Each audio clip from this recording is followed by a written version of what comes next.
This is terrifying. The President of the United States doesn't seem to know where he's meeting Russian President Vladimir Putin this Friday. Donald Trump, during a disastrous press conference, just called Alaska Russia. And this followed a series of missteps and mistakes that culminated into him announcing that he's federalizing the DC City Police, so they're all under his control, while also mobilizing the National Guard into DC for the first time in American history. This is unprecedented. This is a blatant power grab, and never have the 4,000 Washington, D.C. police officers been federalized while the National Guard is also coming in. Donald Trump cited the Home Rule Act of 1973 to say that he can shift the power into his hand, but we know that DC has local elected leadership and a police force that is accountable to that leadership. So by repealing this, you are undermining any democratic governance that DC has, putting it into the palm of Donald Trump, and therefore accelerating our decline into fascism. So we have to be calling this out relentlessly. And let's just start with the lies. I want to make sure that we are surgically debunking the lies. Throughout this long, rambling press conference, Donald Trump cites a lot of reasons to why he's mobilizing the National Guard. One of them is medians falling down in the road. So beautifully, you ride down those roads, everything should be perfect. You shouldn't have medians falling down into the roadway. Median, you know, the metal things that are always, somebody had a great lobbyist because... Dude, he's just throwing stuff to the wall to see what sticks. He ranted and rambled about graffiti being out of control, medians are falling over, and he's using that as a pretext to mobilize the National Guard. Even if we address his crime allegations head on, he's saying that crimes and murders and rapes in DC are unstoppable, but over the past year, 26% of crime has decreased. We've seen a 14% drop in homicides. Robberies are down 28%. Assaults with dangerous weapons are down 20%. I mean, we want it to be down even more, but property crimes have decreased. Crimes across the board have decreased year over year over year. So you can debunk this idea that DC is out of control with crime. I mean, I visit there a lot. I'm sure we have people that live in DC.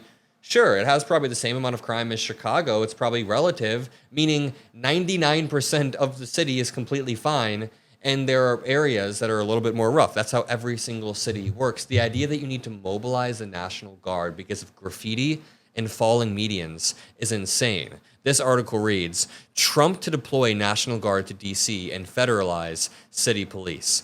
I want to pivot the topic over a little bit to some issues that are super pressing along with this. Trump's authoritarian expansion is, of course, very upsetting, but he's doing this to distract away from a few key issues. And I want to make sure we're seeing the forest and the trees, whatever the quote is. We want to see the whole picture right now. I want to make sure that, first of all, we're talking about the Epstein files, the fact that Donald Trump and his admin have covered that up. We're talking about the cost of living. The cost of living right now is out of control because of Donald Trump's insane policies. I just did a debate with a MAGA TV host. It's the last video on the channel. I urge you, once this video is done, to go watch the last video on the channel. He's also covering up the fact that Putin is rolling his ass, that democracy abroad is being eroded, and he doesn't want you to know. Let's watch this clip of Donald Trump referring to Alaska, you know, the United States state of Alaska, as Russia. Some important context here is that Alaska was sold to the United States by Russia about 150 years ago for $7.2 million. After this was sold for $7.2 million, it became U.S. territory, and Vladimir Putin very intentionally tried to have a meeting here with one condition. Zelensky can't come, and you and I have to talk about land swaps. So he's talking about land swaps in the one territory where we did land swaps with Russia. Let's listen. See, this is a tragic emergency, and it's embarrassing for me to be up here. You know, I'm going to see Putin. I'm going to Russia on Friday. I don't like being up here talking about how unsafe and how dirty and disgusting this once beautiful capital was. He just called former Russian territory that was sold to the United States Russia. Then he goes on to deride actual U.S. territory by saying D.C. is dirty and disgusting. Listen, my first time ever going to DC was in November for a work trip. Since then, things have progressed so quickly because of this beautiful community that I go back once or twice a month for work trips.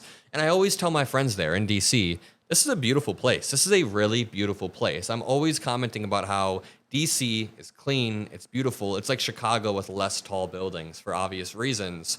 And yeah, I enjoy it. So the idea that Donald Trump is calling Alaska Russia, then deriding U.S. territory that is not yet a state, that doesn't yet have statehood, is disgusting. The next president needs to fight aggressively against this stuff, needs to make D.C. a state so future Republicans can't continue to deride it. Donald Trump then says he's going to speak with Vladimir Putin. Let's watch this clip. It's the worst thing that's happened, by far the worst that's happened since World War II. So I'm going in to speak to Vladimir Putin, and I'm going to be telling him, you got to end this war, you got to end it. And he wasn't going to mess with me. This war would have never happened. You know, we had a discussion about it one time, and we never had that discussion again. Because you're weak. And what do you mean this war would have never happened? This war is happening now, on your watch. You said you would end it on day one because everyone's scared of you and you're too strong. But no, you can't end it. You have no power to end it, and that's being revealed on a day-by-day basis. That's actually why you have to try to flex fake power by mobilizing the National Guard, because you don't have the real power of diplomacy to end a war.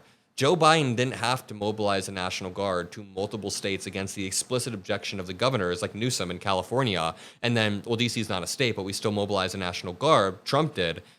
Biden didn't have to do that, because he actually knew how to use diplomacy to his advantage and use leverage. Donald Trump has to do that because he's weak. He doesn't have any other strategy. He has to do fake flexes like the military parade. Here's a clip in which Donald Trump talks about Zelensky, about them getting along. And I get along with Zelensky, but, you know, I disagree with what he's done. Very, very severely disagree. This is a war that should have never happened. What are you talking about? Zelensky didn't do anything. Putin invaded Ukraine before he even knew who Zelensky was back in 2014. This is not Zelensky's war.